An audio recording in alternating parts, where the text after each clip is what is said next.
You are listening to the Predictable B2B Success podcast. I am Jessica Rhodes, and I am the founder and co-owner of Interview Connections, the first and leading podcast booking agency. And I help create predictable business success by getting featured on targeted podcasts. Jessica, thanks so much for taking time out to do this. Thanks, Vinay. So good to talk to you again. No worries. Jessica, would I be right in saying that you started off in nonprofits? Is that correct? You are right in saying that. Yeah, absolutely. I worked for an environmental nonprofit Hmm. organization doing community organizing and fundraising. Spent 6 years doing door-to-door work. Oh, So that's where wow. I learned all my sales skills. Excellent. So it's a bit of a transition going from nonprofits to organizing interviews for people. Why the transition? Yeah, well, it definitely was a transition to go from the nonprofit world to small business. There, really, what inspired the transition was I got pregnant and I wanted to be home with my baby. So Got it. that is kind of what inspired a career change for me. But there is surprisingly so many similarities to what I was doing before to what I'm doing now. It's been really Right. fun. I'm curious, what would you say is your personal area of strength? My personal area of strength is definitely around communication. I'm a very clear communicator, probably helps because I love talking, but I love, sharing messages and sharing stories and connecting and building relationships with people. What would you say in that area of strength is something that businesses don't know but should? Well, I think, one thing that businesses don't know, or some businesses don't know, but should in terms of, communication is around what you're sharing and what you're communicating. We just did a training in our Facebook group, Guest Expert Profit Lab, about speaking with intention, which I think is really, really important, especially in a time where there's a lot going on in the world that, Mhm. makes people very emotional for very good reason. Businesses are struggling with what to communicate, how to communicate, and speaking with intention is so important. So I think that is one thing that a lot of businesses need to know is everything you say has an impact, and you Mhm. need to know what your purpose is in not only what you're doing, but what is your purpose in sharing what you're sharing. Perhaps another good aspect to figure out is knowing who you want to reach Mm-hmm. and where you find them. What would you recommend we do, especially in light of podcast guesting, I believe is how you refer to it? Yeah. What is it that you would recommend we do in order to find the right types of audience, podcast audiences? Mm-hmm. Yeah, well, it starts with knowing what your goal is Mhm. and who your target audience is, right? Who is going to help you reach that goal? So, for a lot of businesses, their goal on for getting interviewed on podcasts is to get clients. They want to Mhm. speak in front of the right potential clients so they get sales. And so it's knowing what that goal is and who's going to help you reach that goal. So if the goal is to get sales, it's knowing who do you want to sell to, and then really understanding and knowing who that is. So who is that entrepreneur? Who is that consumer? What are they interested in? What are their pain points? What types of shows are they listening to? Getting really clear on that. And then looking for the podcasts that are speaking to their interests and to their pain points and to their interests. And then from there, it's really a fun game of searching. There's some really great databases online like ListenNotes.com, Apple Podcasts, obviously, is where all podcasts are.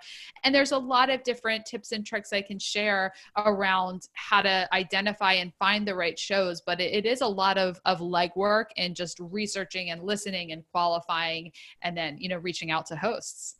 Certainly. Would you say that if it is possible in your niche, that perhaps finding a media doppelganger is a good way to kind of replicate their appearances and potential podcast interviews? I love that. I haven't heard it described that way, but media doppelganger. I don't know if this is exactly what you mean by that, but what it makes me think of is, one tip that I often give is to look at who else is speaking Mhm. to your target audience and Yeah. look at where they're speaking, right? So Uh-huh. I'll Yeah. look at, okay, who else do I know that is speaking to the same target audience as me? And Mhm. what shows are they appearing on? Where are they speaking? Where are they hanging out? We can really piggyback on a lot of different people. We don't have to reinvent the wheel or start from scratch. You can work smarter, not harder. So I love that. Media doppelganger. That's a great description. No worries. I'm curious. So you're helping 6 and 7 figure entrepreneurs or businesses uh, increase their exposure and brand awareness. Would that be correct? Yep. Yeah. And really underneath that, I'm assuming, is the desire to grow their revenue. Yes. Yeah. Yes, absolutely. How do you go about finding the podcasts that have the best chance of providing that revenue increase or that brand awareness as well?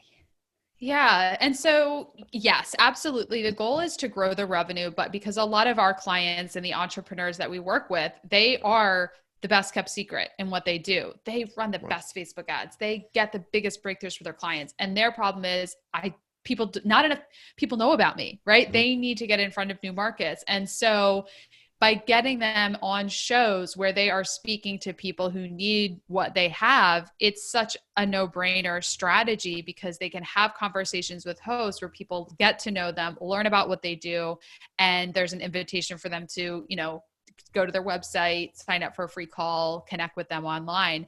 And so how we find those shows is we do a lot of searching, and then we also use our database. So my company, Interview Connections, I started it in 2013, so over 7 years ago. And we have been building up an internal database of, thousands of podcasts that we've pitched people to, that we've booked clients on, and that we have intel around what types of results our clients have seen from said shows. So we can know, like, if a client has a really good experience on a podcast, we want to get all of our clients on that show that it would be a good fit for, or vice versa. If there was a really bad experience, we'll say, we're not going to pitch this show anymore. So for us, it really comes down to our database and experience. And then we have show researchers that are always researching and finding podcasts on the different directories, looking for shows that have more than 20 episodes, because we want podcasts that are established and that, it's not their first rodeo, right? Like, they know how to host a show.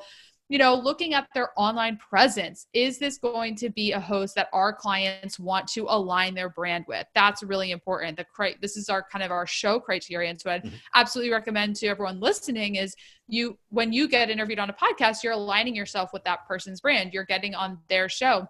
So you want to make sure that what that business and that host is doing, it's going to be something that, you want to align yourself with. So we look at, social media, their website, what they're talking about, what topics they're addressing, what guests they're having on the show, and then make a decision of, is this going to help our client meet their goal? And so that's kind of, how I teach people to find and select the right shows. I'm assuming that this process of pitching and monitoring results, you have some sort of software, or at the very least, some sort of tracking sheet. Would that be correct? Yes. Systems is a really big part of this. So a lot of our work it's manual labor. So we have booking agents, we have show researchers. It's not, we don't kind of spray and pray pitches on a whole database. It is like hand selecting shows, sending a manual pitch, updating it, and all of that. So it's not as automated as it could be, but that is for a good reason. That is because we want that personal touch. We want to make sure each show is being vetted personally by a human being that knows the client and knows what their goals are. I guess a key part of making this request of a potential podcast host is the actual pitch in itself. What have you found to be important elements in a pitch? And given the increased use of audio and video these days, do you include that as well in a pitch? Yeah. Yes. So absolutely. We're doing a lot more audio message pitching over a Zoom call, pitching with a video, social media messages. So yes to all of the above. And the important elements of a pitch are, here's a couple just for, so for some tips. So number one, personalize the pitch. It has to be personalized. You do need to reach out to a lot of shows to get a booking because not everyone's going to respond. Not everyone's going to say yes. Some people are going to be interested, but they're all booked up. So you do need to go up to a lot of shows. And you need to personalize the pitches. So knowing what the name of the show is, knowing who their target audience is, addressing the pitch to the right person. So that comes down to knowing the host, reaching out to them, a lot of our agents will reach out to hosts on social media and like ask, where can I send a pitch? Or I just emailed you a suggestion for your show. Let me know if you got that. So we're really working to make sure, because a lot of times when you don't get a booking, it's really because they didn't even get the email. So it's getting really creative with your contact, how you're contacting hosts. So, being personalized, demonstrating that you know what their show is, you understand their target audience, you understand what their show is about, and then present why your topic, or for us, our client's topic, is a fit. So, okay, I know you're talking, for me, like a lot of the pitches for me are, hey, I know that your podcast is speaking to business owners who want to learn how to be more successful and want to learn how to get in front of more leads. Jessica Rhodes can talk about how getting on podcasts will help them achieve that. So it demonstrates that you understand their audience, you understand what their audience needs and why their listeners are tuning into their show, and then connecting the dots for them to show how your topic is going to help their listeners learn what they're coming to your podcast to learn. So when you can clearly connect those dots, most hosts are going to be like, well, yeah, obviously. The pitfall that a lot of people make when pitching is reaching out to, I get this all the time because I have a podcast. We have a show called Rock the Podcast. We talk about being interviewed on podcasts. But it's a business show, but we have a very specific niche. A lot of people will pitch me and say, I want to be on your show, talk about how I've grown, successful business.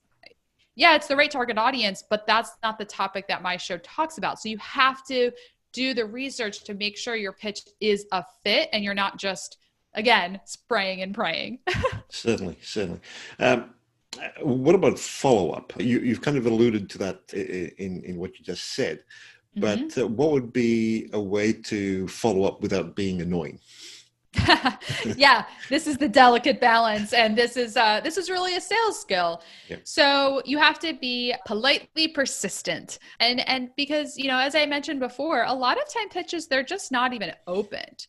So I'll give you a couple don'ts. These are some things to not do.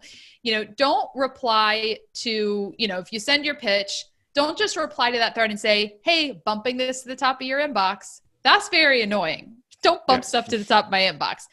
What you can do is follow up on that email and said, I emailed you a few days ago. I haven't heard back, so I'm following up, and then provide more value.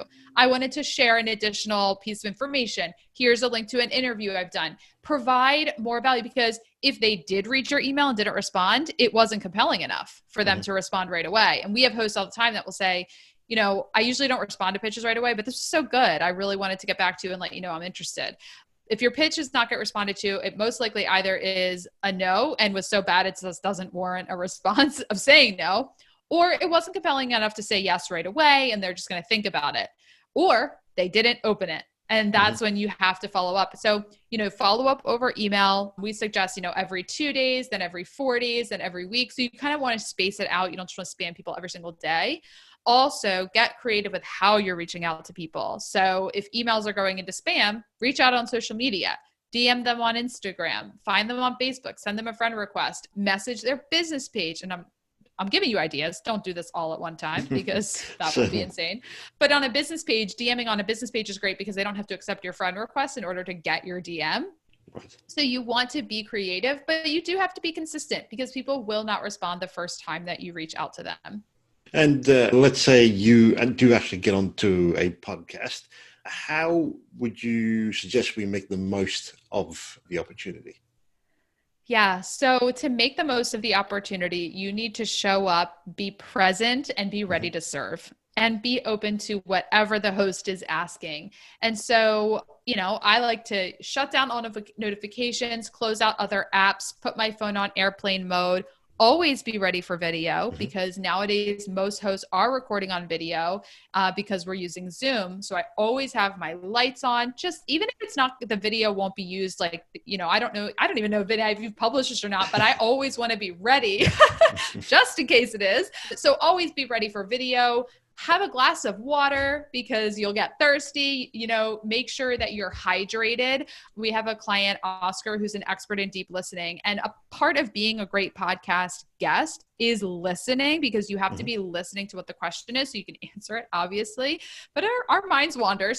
But he teaches a hydrated mind is a listening mind. I don't know if that's actually his saying, but when you're hydrated, you can listen more effectively. So Sure. be, drinking water, taking deep breaths, and really answering the question to the full. I mean, I rarely go into this much detail, but these are the questions you're asking. So I'm going to answer as much as I possibly can in the time, that we have. So be willing and ready to serve to the fullest, capability for what the show is about, and have a great call to action. So if people hear your interview and they really liked it, there's a very clear way that they can get in touch with you if they're interested in talking to you more.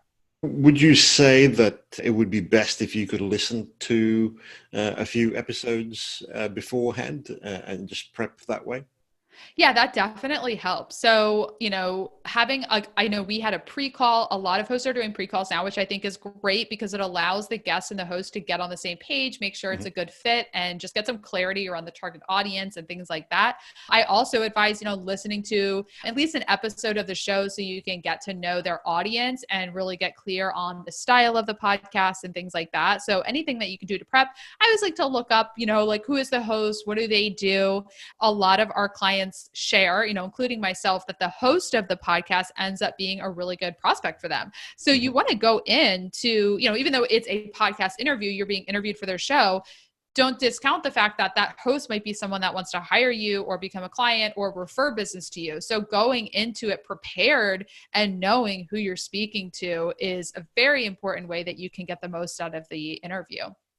Would you say that you should have a few stories that you could share at pretty much the drop of a hat? Would that be a good thing to have up your sleeve? Yeah, definitely. Definitely. One quote that I love to share is that, and this is not my quote, but it's data connects heads, stories connect hearts. And people need to know information, but what really gets people to buy and to trust you is the stories. It's getting to know you. So sharing stories is a really important part of being a great guest. Another thing that some people like to do is, I've heard of, is leaving a review. If your guest or potential host has a podcast, leaving a review or on iTunes or Apple Podcasts as it's now called, or even though a Google My Place business review if they do have one, or on Facebook. So just great little things that you could leave for your podcast host. Is there anything else that we should be looking at in order to prepare? Yeah, I mean, know your topics, know your questions, know your message, and know, we kind of talked about this, mentioned this earlier, but know, your intention, why you're there. What is the purpose of what your interview is about, and what do you want to leave the listeners with? What is that most important lesson that they share? Because every interview you do on podcasts is going to be different, because every host is going to ask different questions, or they're going to ask them in a different way. It's going to be a different target audience or a different type of listener. So every conversation is organic. Every conversation is unique, but you really want to go into every interview knowing what your intention and your purpose is. What do you want to leave people with, and what do you want to leave them feeling about, when it comes to what you speak about? So knowing what that purpose and intention is going to really fuel you through every interview. Certainly. How do you suggest we look at podcast guesting, as you call it, in that we want the brand exposure and certainly the chance to speak to different audiences, but at the same time, we probably don't want it to consume our lives, where we're constantly in this motion of having to prepare and prep for each of these interviews. So what would be a good way to find balance? Well, I recommend doing one a week. So that's the quantity that I like. We're 4 times per month. So it's kind of like a regular part of your weekly marketing strategy. And so that's my recommendation. And I think just schedule it in. As far as like not letting it take over, your week, it's like knowing how many you can handle in your schedule, sticking to that schedule, I love Google Calendar. I schedule out every waking hour of my day. It's kind of insane. But there, I have specific blocks where I'm available for interviews and where I do interviews. And so I stick to that. So it doesn't feel like everything is just taking my life and it's going crazy. It's like, I keep it, I know when I'm doing interviews, and, you know, if a host doesn't have availability during those blocks, like, I'm flexible, right? You gotta, you know, if you're going to be a guest on their show, you need to work around their schedule too. But, you know, I think scheduling it out, but just keeping that consistency, because it is a balance, right? Some people say, well, I can't imagine doing one a week. That seems like so much. But to get results from podcast interviews, you do need to be consistent. People need to see that you're out there, because, you know, I get interviewed consistently, been doing it for years, and it really has an impact on your positioning in the marketplace. People come to me who I haven't talked to in a year, and they're like, I've been following you. I've been seeing you. You're doing amazing. I want to work with you. It's like, they'll just come out of nowhere and you're like, I didn't even know you were following. But it's because I was being consistent and not micromanaging. Are people reaching out to me? Am I getting clicks right now? Am I getting new people on my email list? It's like, people just come out of the woodwork who have been like watching your every move, but didn't say anything until they were ready to. So for someone who's perhaps more analytical focused, where you're really trying to correlate visits to the site to actions taken, through to forms submitted, through to filling up my sales pipeline, what would you say? Because this can be rather hard to kind of pin down with specific metrics. What would you say to such a person? I totally understand, because I work with, and I've worked with people like this, right? You're like, you're very analytical. You're like, no, it's a numbers game. I just need to get the clicks and all that. And like, yes, we are here to make a return on investment. I want you to get sales, make money. And that is numbers, that is math. And this strategy, being a guest on podcasts, speaking on, my friend Eleanor says OPP, other people's podcasts, it is a strategy that's rooted in relationships and conversation and sharing your message and sharing stories. So you do need to kind of, you know, loosen up a little bit, kind of back off some of the numbers, because it's not, you know, we run Facebook ads. It comes down to how many impressions, how many clicks, what's the cost per click? Like, it is much more data driven. But with podcast interviews, it's not like you can get a $20,000 client from an interview with 100 people listening if it's the right 100 people. And you have to know and believe that that is possible. Because if you go into this strategy thinking like, I know that my conversion rate is this much, so I need to be on a show with 10,000 listeners, it will not work for you. And so my intention and my purpose with always speaking about this is like teaching people and showing them the way, because it's such a new strategy. Doing this is, you know, we've been in business for 7 years and we were the first to market. Like, this is a new marketing strategy for a lot of businesses. So, you know, my purpose is teaching entrepreneurs that you can actually get really great clients on pretty small shows if you're in front of the right people.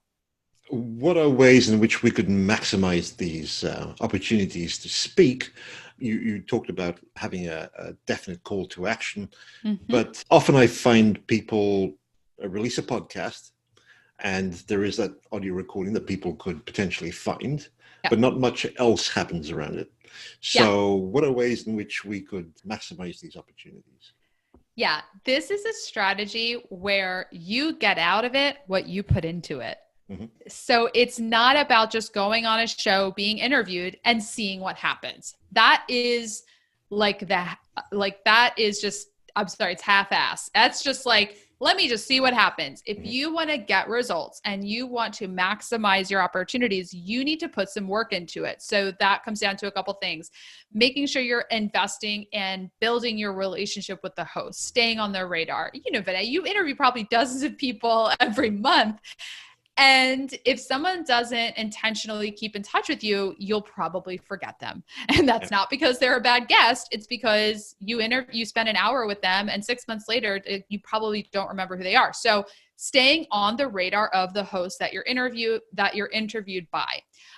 Also promoting your interviews. So the moment you get booked for an interview, the moment you record it, when it goes live, and then thereafter, you're sharing on social media that you're getting interviewed. Because one thing interviews will help you close more sales, not just from the audience of the show, but people following you who weren't in that show's audience will see that you got interviewed and take note of that. You now have credibility, social proof, and they're going to be more interested in working with you because you're getting interviewed. Just the fact that you're out there speaking on podcasts is upping your credibility. Also looking at this as content creation. We know we need to put out content on social media. We know we need to share our expertise, my business partner and I schedule out one full day a month where we create our content. And even then, like, we have a full day a month, but you sit down to do it and you're like thinking of ideas. It's hard. But being interviewed, if I transcribe this interview, there'd be pages and pages of content, right? It's literally having content that is created for you. And it's the best content because it's somebody else asking you the questions. So they're kind of coming up with the ideas of what is going to be interesting to their audience, and using that content, sharing that, creating clips and, written posts and things like that. Having a press page on your website where you're listing out your interview appearances. So when someone comes to your website, they can see that you're getting interviewed. They might invite you to be interviewed. And again, it's increasing your credibility, your social proof. You can also be sending your interviews to your prospective clients and saying, like, in your follow-ups to potential clients, you can say, hey, I was interviewed on a podcast recently, and at minute 10, I answered the question that you were asking me on our consult call. So I'd love for you to take a listen. Like, you can leverage these interviews in so many different ways. So for podcast hosts, certainly this idea of repurposing content would be valuable, both from a content perspective, but perhaps also from an SEO point of view. Oh, yes. Thank you for bringing that up. I wanted to stop talking for a minute because I went on for quite a while there, but yes, SEO is the one thing I missed there. So I'm glad that you asked about that. When you are interviewed on podcasts, you're going to get a juicy backlink to your website, which is amazing and helps your search engine optimization so much. So I always, when an interview goes live, I always check it out and just see if they link to my website. And if they don't, I usually just say, hey, could you just hyperlink to Interview Connections, please? The backlink is certainly an attractive reason to get into podcasting. What else should we keep in mind in order to maximize the SEO opportunities? Yeah, in order to maximize the SEO, the SEO opportunities is really quite simple. It is getting that backlink. Going back to show criteria and show research, a lot of times people look into shows thinking just about how many followers they have and, can I figure out how many listeners they have, things like that. But with SEO, there's some podcasts that have very high domain authority, but not the biggest podcast audience. So just know it's not black and white. It might be worth going on a newer show because if their website has high domain authority and you'd get a backlink on it. So you kind of have to weigh the different criteria and know that it's not black or white. There's not like a deal breaker for what makes a show good for you and what would make a show not a good fit for you. You definitely want to see what your priorities are and what your goals are. We've had clients that say, I just care about my SEO. Just book me on shows where they have great domain authority. And it's like, cool. Sounds good. You talked about trying to find a right fit with potential podcast guesting opportunities. Would there be value in trying to get on podcasts on unrelated topics to your business? Yes. Yeah, absolutely. So I don't know if yours is a follow-up portion of your question, but so yes. And it depends, we strategize with clients to see, what that would be. So like a lot of the shows that I go on are specific to business. I'm talking about like podcast guesting most of the time, but I've also been on shows like with my business partner where we share our story of how we became business partners. And we share like the personal development that we've done together, which is not super related to what we do. Like, we're a done for you podcast booking agency. We're not a personal growth and development company. But when you can share different sides of your story, share different sides of your personality, that will help you attract great clients because people want to get to know you, right? So like an interview like this is great for me because it's showing my expertise in what we do. But I also go on shows where they can hear my story of how my whole entrepreneurial journey. That's not what this interview is. So you want to go on different types of shows to share different sides of you. How would you go about deciding on that? Do you encourage your clients to sit down and to work out what stories they have and go from there? How do you approach this? Yeah, so you want to get clear on what your topics and questions are and like what is your area of expertise? What do your ideal potential clients want to learn about? And really, the stories that come out are organic. And so you kind of want to know like what stories would help you support the point of what the question is. So for example, if like a host asked me about, what's a great call to action, like I could give examples and then have a couple of stories of examples of clients that have a great call to action where, it kind of demonstrates our expertise in our service and it's a clear story. So I think a good strategy is like going through your topics and your questions, figuring out what the answers are, and then what is a story that would help support that answer. Certainly. How would you recommend that as we take advantage of podcast guesting opportunities, that we maintain relationships with all these people that we're meeting and connecting with, assuming that, especially in today's circumstances, we don't have the opportunity to meet up at a conference or something of that nature? What are good ways that we could virtually stay in touch? Yeah. Yeah. So, I love getting in touch with hosts. A lot of the hosts that interview me and my partner, Margie, will join our Facebook group. I think that you might be in our Facebook group actually. So stuff like that is really great. If you have a community online, inviting hosts to be a part of it. If they have a community online, like joining their Facebook group, stuff like that. And then it really comes down to having an organized backend system where you have a spreadsheet, or you can use, Trello or some type of simple CRM where you have all of the hosts that have interviewed you, and then kind of scheduling in time where you're, touching base with them. Some of our clients like send thank you notes, which I think is really, really nice. So anything that you can do, I think it comes down to personal preference and like what works for you, but definitely having all of your podcast bookings organized on a spreadsheet or in a CRM or project management software. So that way it's easy to see, okay, where have I been interviewed? Because you'll forget, like you're talking to tons of people all day, right? So you definitely want to rely on systems to track it.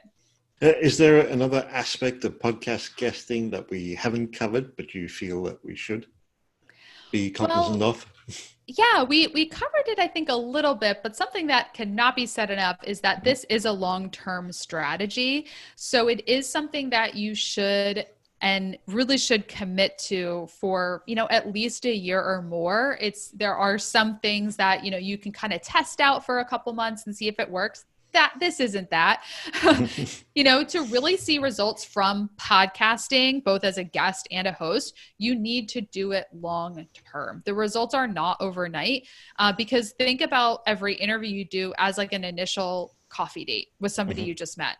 You cannot expect people to have that first conversation and want to work with you or invest multiple thousands of dollars. You have to keep showing up, be consistent.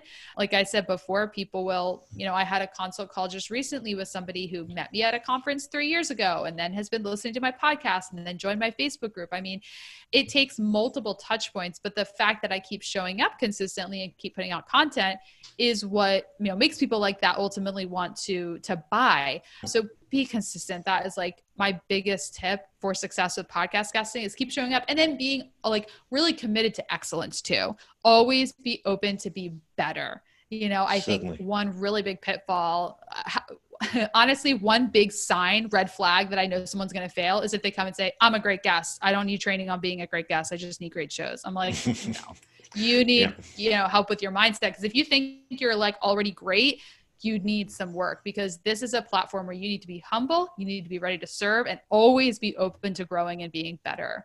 I'd be interested in your take on when should a business decide that it's a good time to start a podcast for themselves, as opposed to just guesting.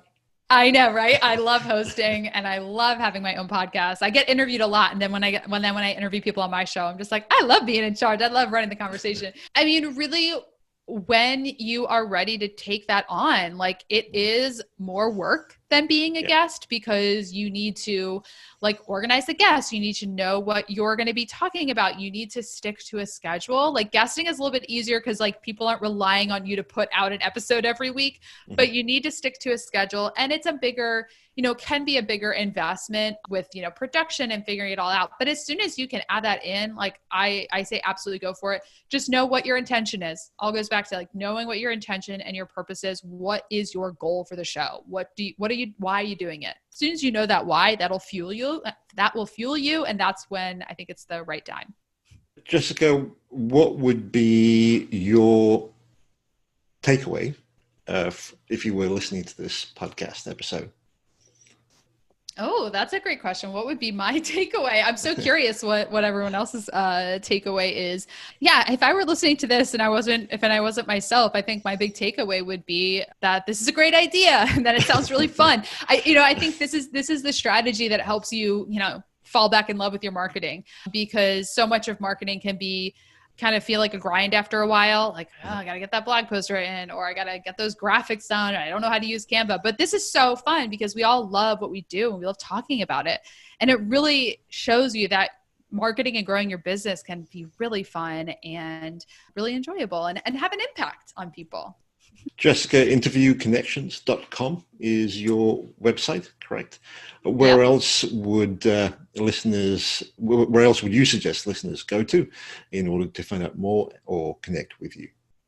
Yep. We have a free Facebook group called Guest Expert Profit Lab. You can find that on Facebook, or interviewconnections.com/group will take you there. It is a group for entrepreneurs that are over 6 figures in revenue. So we'd love to have you there. If that is a fit, just answer the 3 member questions when you join us. So again, it's Guest Expert Profit Lab on Facebook. Excellent.